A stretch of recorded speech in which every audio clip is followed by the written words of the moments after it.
Sir మీ పేరు? నా పేరు Kandra Lakshmipathi Naidu, TNT state vice president. మీరు ఎక్కడి నుంచి వచ్చారండి? మీ పక్కన ఉన్న కుప్పానికి నీళ్లు ఇవ్వలేదు, రాయలసీమ ప్రజల గొంతులు తడపడానికి కూడా నీళ్లు ఇవ్వట్లేదు ఈ గవర్నమెంట్ అని చెప్పి అన్నాను. నిజంగానే చంద్రబాబు నాయుడు గారు వచ్చిన తర్వాత అసలు మీ ఏరియాలో నీళ్లు రాలేదంటారా? అది పొరపాటు అండి. 5 సంవత్సరాలు వాళ్ళు ఉండేటప్పుడు ఆ ప్రభుత్వంలో తాగునీరు సాగునీరు లేకుండా చేసినటువంటి దౌర్భాగ్య స్థితి వైఎస్ఆర్ పార్టీ జగన్మోహన్ రెడ్డి ప్రభుత్వం. తెలుగుదేశం పార్టీ వచ్చినాక తాగునీరు సాగునీరు బ్రహ్మాండంగా ఉంది.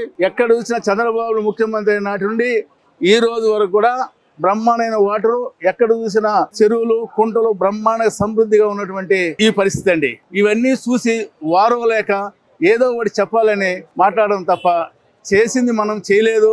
వాళ్ళు చేస్తున్నారు, వీళ్ళకి జనాదరణ పెరిగిపోతుంది.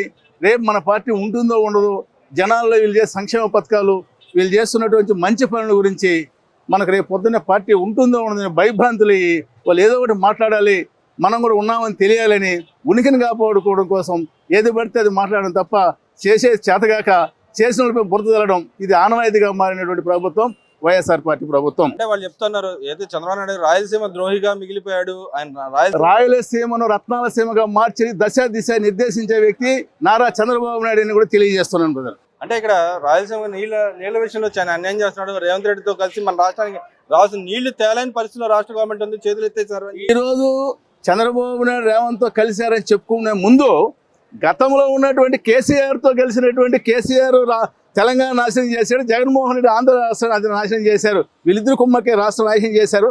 అదే ధోరణి వీళ్ళు చేస్తున్నారని చెప్పి వారులేంతనం. ఈరోజు తెలంగాణలో కానీ ఆంధ్రలో కానీ ఎక్కడ విభేదాలు లేకుండా ఎవరికి రావాల్సిన వాటాలు వాళ్ళు పంచుకొని వాటర్ సమృద్ధిగా వచ్చే విధంగా ముందుకు పోతుంటే వీళ్ళు సొరవ లేక విధ్వంసం చేసిన ప్రభుత్వం మంది వాళ్ళు న్యాయం చేస్తున్నారు. పొద్దు ప్రజల్లో మనకు వ్యతిరేకత వస్తుందని చెప్పి తప్పుడు ప్రచారం చేయడం ఆనవాయితీగా మారినటువంటి జగన్మోహన్ రెడ్డి ప్రభుత్వం. అంటే లిఫ్ట్ ఇరిగేషన్ ప్రాజెక్ట్ ఏదైతే ఉందో అన్యాయం చేశాడు చంద్రబాబు నాయుడు, రాగానే దాన్ని మూలపడేశాడు, నిధులు ఇవ్వట్లేదని చెప్పి అంటారు. నిధులు ఇవ్వలేదంటారా నిజంగా, లేకపోతే మానవైన నిధులు ఇస్తున్నాడు, అందులో ఎలాంటి సందేహం లేదు. మినిస్టర్ గారు నిన్న మాట్లాడారు, ప్రెస్ మీట్ లో మాట్లాడారు, లిఫ్ట్ ఇరిగేషన్ ప్రాజెక్ట్ చేస్తాము చేయకుండా ఉండవు, మేము ఇంత ఖర్చు చేసామని చెప్పినా కూడా వీళ్ళ నాయకులు మాట్లాడుతూ ఉన్నారు. డెవలప్ చేస్తున్నాము, ఇంకా చేస్తాము, మేము దాన్ని ఇంకా ఫండ్స్ కూడా తెచ్చి డెవలప్ చేస్తామని చెప్తున్నామే కానీ మేము ఎక్కడ చేయలేదని చేయమని కూడా చెప్పలేదే. వాళ్ళు చెప్తారండి, ప్రతిదీ చెప్తారు, ఎక్కడ చెప్పినా వాళ్ళు అదే మాట్లాడతారు. ఎందుకంటే వాళ్ళు చేయలేదు, మనం చేస్తున్నాం. ఆ ప్రభుత్వం చేయలేదు, ఈ ప్రభుత్వం చేస్తుంది. ఆ ప్రభుత్వం మన ప్రభుత్వం, మంచి ప్రభుత్వం కాబట్టి మనం చేసే సంక్షేమాలు వాళ్ళు చేయలేదు కనుక వాళ్ళు ఈ విధంగా అవాకులు చవాకులు పేల్చడం వాళ్ళకి ఆనవాయితీ. మరి జగన్మోహన్ రెడ్డి గారు అంటున్నారు ఈ గవర్నమెంట్ వచ్చిన దోచుకోవడం దాచుకోవడం తప్పితే ఏమి లేదు, ప్రైవేట్ పరం చేయడం ధ్యేయంగా ఉన్నారు.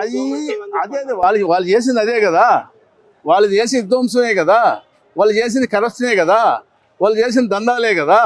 మరి వాళ్ళు ఎక్కడ చెప్తారండి? అంటే ఈ రోజు ఏదైతే చంద్రబాబు నాయుడు గారు లోకేష్ గారు విదేశాలు పోయి దోచుకున్న డబ్బు దాచుకోవడానికి వెళ్తున్నారు. ఆనాడు వాళ్ళ ప్రభుత్వంలో ఉన్నటువంటి ఫ్యాక్టరీ ఇండస్ట్రీలంతా పారిపోయాయి. ఈ రోజు చంద్రబాబు నాయుడు కావచ్చు, మన ఐటీ శాఖ మంత్రి నారా లోకేష్ కావచ్చు, డిప్యూటీ సీఎం పవన్ కళ్యాణ్ కావచ్చు, అందరూ కూడా కలిసి ఈరోజు రాష్ట్రానికి మంచి ప్రాజెక్టులు తెచ్చి మంచి సంక్షేమాలు, మంచి కార్యక్రమాలు పునరుద్ధీకరించి ప్రాజెక్టులు అయితేనేమి, బడుగు బలహీన వరకు రావాల్సినటువంటి వాళ్ళకి ఆర్థిక సాయం కావచ్చు, ఇల్లు కావచ్చు, అన్ని విధాల సౌకర్యంగా చేస్తున్నటువంటి ప్రభుత్వం తెలుగుదేశం ప్రభుత్వం. చెప్తున్నారు 3,000 లక్షల కోట్ల అప్పులు ఆల్రెడీ తెచ్చేశారు, ఈ 18 నెలల పరిపాలనలోనే తెచ్చేశారు. ఇంకా మంగళవారం వస్తే అప్పులు తీసుకొస్తానికి ప్రయత్నం చేస్తున్నారు. అప్పుల క్యాలెండర్ రిలీజ్ చేశారు కానీ సంక్షేమ క్యాలెండర్ కానీ ఇటు పక్క అభివృద్ధి క్యాలెండర్ కానీ రిలీజ్ చేసే చంద్రబాబు నాయుడు గారు అని చెప్పి అన్నారు. గతంలో మీరు చేసిన అప్పులు ఎంత, మీరు చేసినటువంటి పనులు ఎంత, మేము తెచ్చిన అప్పు ఎంత, మేము చేసిన అభివృద్ధి ఎంత, అది మీ మనస్సాక్షికి మీరే ప్రశ్నించుకోవాల్సిన అవసరం కూడా ఉంటేనేమో తెలియజేస్తున్నా. నిజంగానే అప్పులు తెచ్చి అసలు సంక్షేమ పథకాలు లాంటివి అసలు ఏం ఇవ్వట్లేదు అంటారా? ఎక్కడ అప్పులు తెచ్చి వాళ్ళ మారే పార్టీని, ఈ దేశాన్ని, ఈ రాష్ట్రాన్ని సర్వనాశనం చేసినటువంటి స్థితిలో మేము లేము. ఈ రాష్ట్రం సస్యశ్యామలంగా ఉండాలి, రాయలసీమ రత్నాలసీమగా మారాలి, ప్రతి వారు పేదరికం నుంచి నిర్మూలించాలి, పేదరికం అనే పరిస్థితి లేకుండా చేయాలనేది నారా లోకేష్ గారు కావచ్చు, ముఖ్యమంత్రి చంద్రబాబు నాయుడు కావచ్చు, ముఖ్యమంత్రి పవన్ కళ్యాణ్ గారు కానీ, మొత్తం మన మదినాయకుడు రాష్ట్రం ప్రధానమంత్రి మోడీ గారు మన రాష్ట్రానికి కావాల్సినటువంటి నిధులని కూడా సమకూరుస్తుంటే వాళ్ళు చూసి వారవలేక ఈరోజు అలాగా మాట్లాడుతున్నారు తప్ప వేరొకటి కాదని కూడా తెలియజేస్తున్నారు. ఈ 18 నెలల పరిపాలన ఇస్తానా, అయితే బాబు షూరిటీ భవిష్యత్ గ్యారెంటీలు ఇస్తానా, 1,32,000 కోట్లు పేద బలహీన వర్గ ప్రజలకి బాకీ పడ్డారు, వాళ్ళకి ఇవ్వట్లేదు, సంక్షేమ పథకాలు ఏం అందట్లేదు, ఏ ఒక్క పథకం కూడా రాలేదని నమ్మిస్తా ఉన్నారు ప్రతి ఒక్క నాయకులు అదే మాట మాట. నిజంగానే అసలు ఏం జరగలేదంటారు రాష్ట్రంలో అలాంటి? ఎక్కడ ఎలాంటి తప్పు జరగలేదు. స్వచ్ఛందంగా కరెక్ట్ పొజిషన్లో కరెక్ట్గా పార్టీని నడిపి సమర్థవంతంగా రాష్ట్రాన్ని ముందుకు నడిపించేటువంటి నాయకుడు చంద్రబాబు నాయుడు గారు. ఎక్కడ మిస్మేనేజ్మెంట్ జరగట్లేదు. ప్రతి దీనికి ఎక్కడికక్కడ పైసా లెక్క సహా మొత్తం తెలియజేస్తూ వచ్చిన వర్క్ ఎంత, ఆయన పెట్టుబడి ఎంత అని ప్రజల వద్దకే పాలన, ప్రజలే దేవుళ్ళు అనే సంక్షేమంలో పోయేటువంటి మన ముఖ్యమంత్రి. సంక్షేమ పథకాలు అందట్లేదు, ఇంత తప్పు అన్ని తప్పు. ఎవరు తప్పు?